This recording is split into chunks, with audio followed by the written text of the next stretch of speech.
Losing a family member is certainly one of the most difficult things we as humans have to deal with.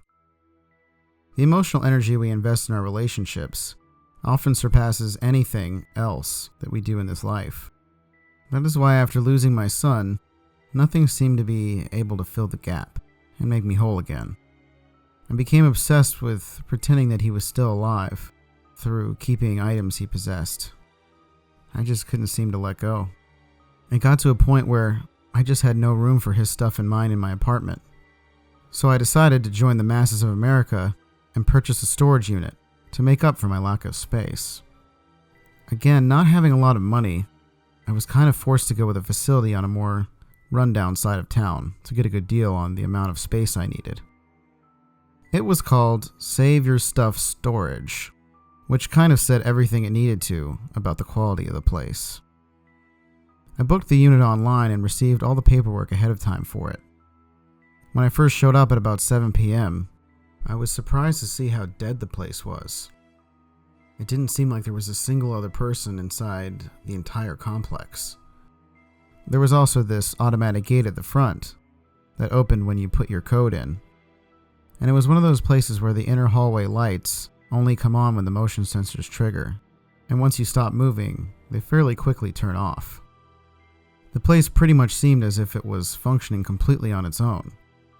My unit was on the second floor, and you had to go through at least 2 separate hallways to get to it. So pushing all my stuff up there was a real pain.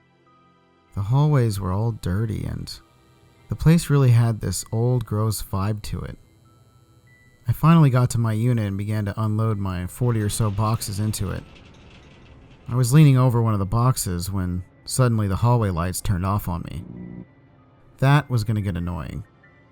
I stood there for a moment in the pitch black darkness before turning around and waving my hands to trigger the motion sensor. When the lights came back on, I noticed that something was slightly different. One of the garage doors behind me, which had been fully closed before, was now slightly open. This really freaked me out because no one had been in the hallway since I got there. I lifted up the door to reveal nothing but a lonely little Hot Wheels car inside.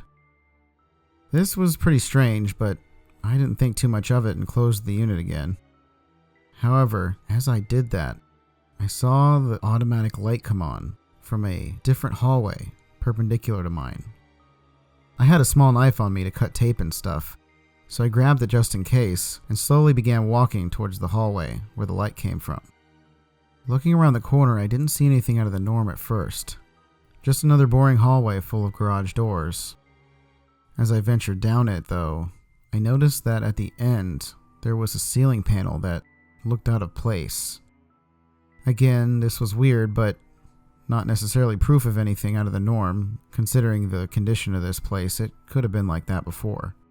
So I chalked the whole thing up to faulty wiring and just went about my business. I opened my unit up again and started organizing the boxes into something a bit more manageable. I noticed a box that said Timmy's Animals on it. This box hit me deeply on an emotional level, and I had to open it to take something out. It was a ragged stuffed dog, which was my son Timmy's favorite stuffed animal. As I took the dog out, I heard something fall over in the unit next to mine. I looked over and saw that the door was completely locked with a padlock. This was getting too weird, so I closed my unit up and locked the garage door. I figured I should probably go to the front office and tell the building manager. So, stuffed animal in hand, I marched over to a building at the front of the complex, but it looked closed. Surprisingly, the door was unlocked and I walked in, but the lights were totally out. All I could see was this flicker from a TV in the back office. "Hello?" I called out, but was met with complete silence. "I think there may be a squatter in one of your units. You might want to go check it out." Still, I heard nothing. Kind of annoyed, I walked around the side of the desk and stepped into the back office. It was dark inside, with the TV being the only source of light I could see. I noticed the silhouette of a man staring into the TV, watching these black and white 50s sci-fi movies, with the volume turned almost all the way down. "Sir, did you hear what I said?" I asked. The man didn't move a muscle. I thought he may be hurt or worse, so I slowly approached him. "Sir?" I stepped around the side of him, seeing his blank, emotionless face gazing into the TV. He was clearly alive, but speechless all the same. His hand was clutching a pocket watch, which he rubbed repeatedly with his thumb. "There's nothing there," he said, lifting the pocket watch up for me to see. I gazed at him in silence, at a loss for words. "There's nothing there!" he yelled, growing increasingly distraught. "What happened? Is there something I can do for you, sir?" I asked, trying to remain cool. "You'll never believe it. You'll never, ever believe it," the man said as he began to laugh maniacally. I backed away, pretty much done with this place altogether. Extremely tense, I hurried back to my car when I realized I didn't have my phone on me. I had put it down in one of the boxes I was packing and locked it inside the unit. I couldn't even remember how I'd gotten to that place, and I'd be completely lost trying to head home without GPS. So I had to run back to the unit to get my phone. I went back up the elevator and stepped out into the hall.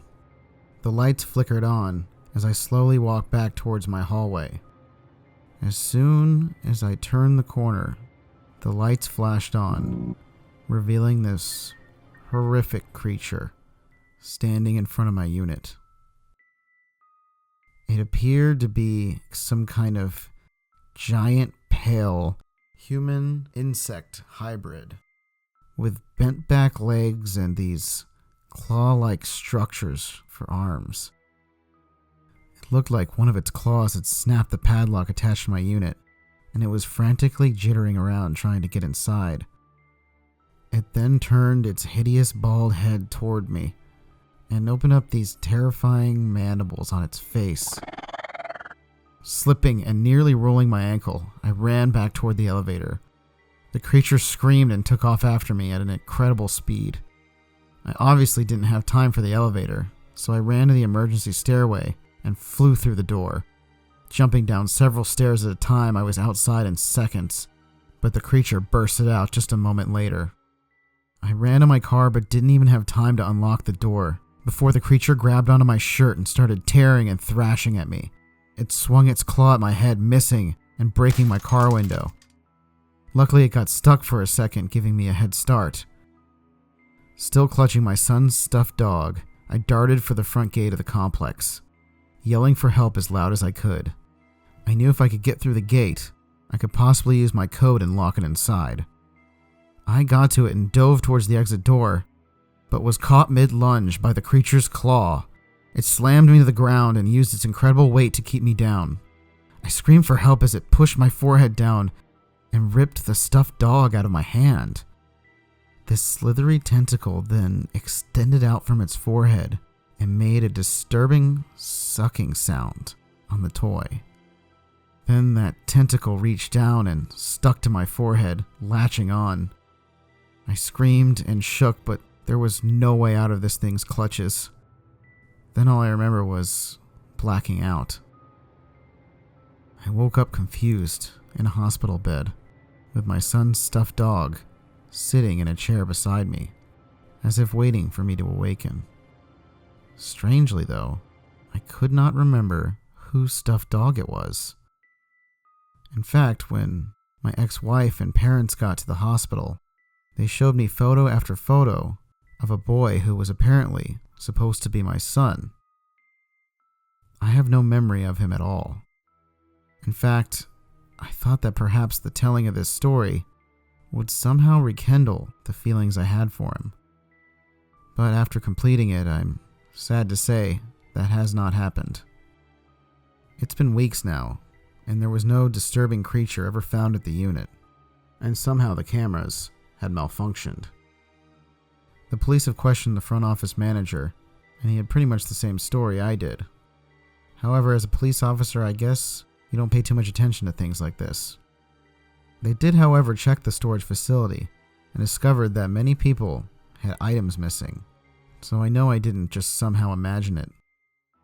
In fact, I've heard reports about another facility, not too far away, having some strange similar incidents happening in it as well. Tonight, I'm going to check it out. People have told me that this could be more of a blessing than a curse, and that I should just move on with my life. I'd argue that memories are some of the most precious things we have. Without them, it's like the things of the past never even existed at all. So perhaps tonight, I'll figure out how to get back what I can only assume was one of the most valuable things ever taken from me. Hey guys, it's Mr. Freaky. Thanks for listening. I hope you enjoyed the story, and if you ever get a storage unit, keep the things safe that you have. You never know if certain entities out there may value them more than you think. Please remember to smash that like button, go ahead and subscribe to my channel if you want to keep up to date with all this creepy stuff. Have a horrific evening, and stay spooky, my friends.